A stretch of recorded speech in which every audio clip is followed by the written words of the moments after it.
آج کی اس ویڈیو میں اس بات پر بحث کریں گے کہ دیوبندیت کیا ہے اور سنیت کیا ہے۔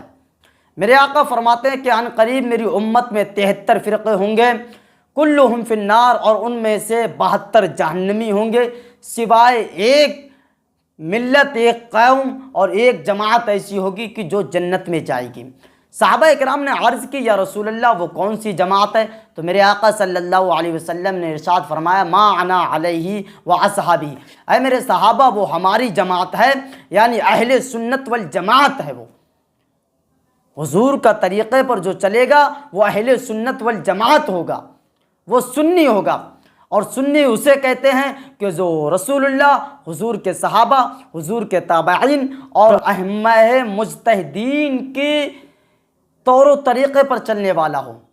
جو ائمہ مجتہدین کے عقائد پر، ان کے طریقے پر چلنے والا ہو، وہ سنی کہلاتا ہے، وہ اہل سنت والجماعت کہلاتا ہے، وہ سنی ہے۔ اچھا، دیوبندیت کیا ہے؟ حالانکہ اس دیوبندیت کا سنیت سے کوئی تعلق نہیں ہے، اہل سنت والجماعت سے کوئی تعلق اس کا نہیں ہے۔ یہ باطل فرقہ ہے، یہ مردود فرقہ ہے، اور یہ اتنا گستاخ فرقہ ہے کہ جس کا کوئی جواب نہیں۔ اور انہوں نے اپنے کتابوں کے اندر اس طریقے کی گستاخیاں، بے ادبی اور کفریہ عقائد ان کے ہیں کہ معاذ اللہ جس کا کوئی جواب نہیں۔ حضور کی شان میں ان کے گستاخیاں ہیں، اللہ کی شان میں ان کی گستاخیاں ہیں، اور ان کے کفریہ عقائد ہیں جس کا کوئی جواب نہیں۔ دیوبندیت کیا ہے؟ تو دیوبندیت وہ ہے جو دیوبندی مذہب کے اکابر علماء ہیں، یعنی قاسم نانوتوی، رشید احمد گنگوئی، اشرف علی تھانوی اور اسماعیل دہلوی، ان جیسے جو ان کے کفریہ عقائد ہیں، اور ان کے کفریہ عقائد کو جو شخص حق اور سچ جانے وہ شخص دیوبندی ہے۔ اشرف علی تھانوی، رشید احمد گنگوئی، قاسم نانوتوی، اسماعیل دہلوی، ان لوگوں کے جو کفریہ عقائد ہیں، ان کے عقائد کو جو حق اور سچ جانے وہ دیوبندی ہے، وہ دیوبندی ہے۔ آخر دیوبندیوں کے کفریہ عقائد کیا ہیں؟ دیوبندیوں کی جو عقیدہ ہیں وہ کیا ہے؟ میں وہ چند عقیدے آپ کے سامنے پیش کر رہا ہوں، آپ ملاحظہ فرمائیں۔ حضور سید عالم صلی اللہ تعالی علیہ وسلم کے بعد دوسرا نبی ہو سکتا ہے، معاذ اللہ، استغفر اللہ، یہ دیوبندیت ہے، یہ دیوبندیت کے کفریہ عقائد ہیں۔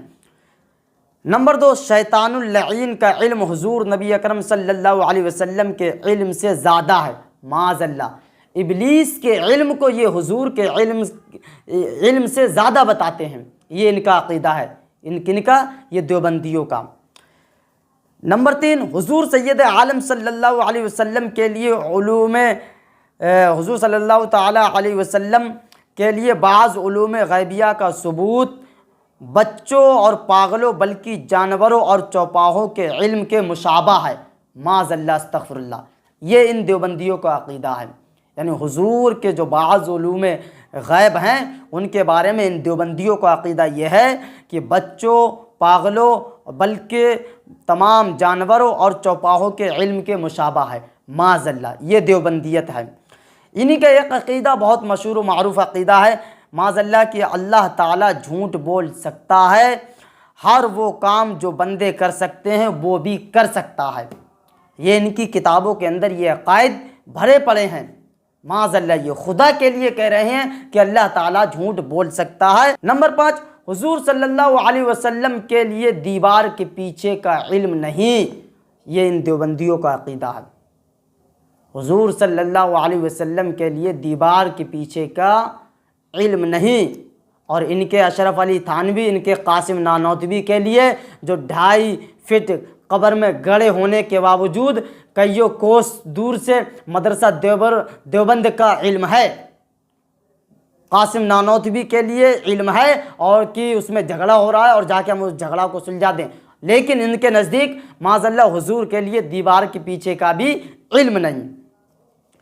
ان کے علاوہ اور بھی ان کے بہت سارے عقائد ہیں، بہت زیادہ ان کے عقائد ہیں کہ جن کو ہم یہاں پر بیان نہیں کر سکتے۔ ان کی چاہے وہ براہین قاطعہ ہو، صراط مستقیم ہو، یا دیگر جو ان کی کتابیں ہیں، ان کے اکابروں نے جو کتابیں لکھی ہیں ان کے اندر بے شمار گند ہی گند بھرا پڑا ہے، اور بے شمار انہوں نے حضور کی شان میں، اولیاء کی شان میں، اللہ کی شان میں گستاخیاں کی ہیں، اور ان کے اندر کفریہ عقائد بھرے پڑے ہیں۔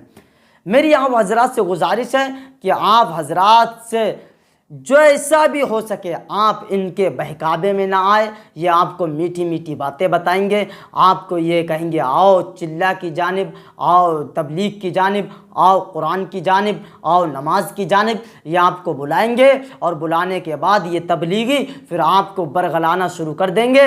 پھر کبھی آپ کو یہ اس طریقے سے مثال دیں گے، کبھی یہ حضور کے علم پہ بات کریں گے، پھر کبھی یہ حضور کے اختیارات پر بات کریں گے آپ سے، پھر کبھی یہ حضور کے علم غیب پر بات کریں گے، کبھی حضور کے مقام پر بات کریں گے، کبھی یہ اولیاء اللہ کے مقام پر بات کریں گے۔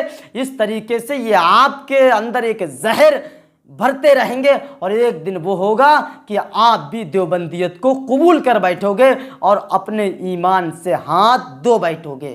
تو لہٰذا آپ سے گزارش ہے آپ ان کے بہکاوے میں نہ آئیں، آپ ان کے چنگل میں نہ آئیں، اللہ سے توبہ کرتے رہیں کہ یا اللہ ہمیں ان جیسے کفریہ عقائد والے فرقوں سے، ان فرقہ باطلہ سے اللہ ہماری حفاظت فرمائے، اللہ ہمیں ان سے محفوظ فرمائے۔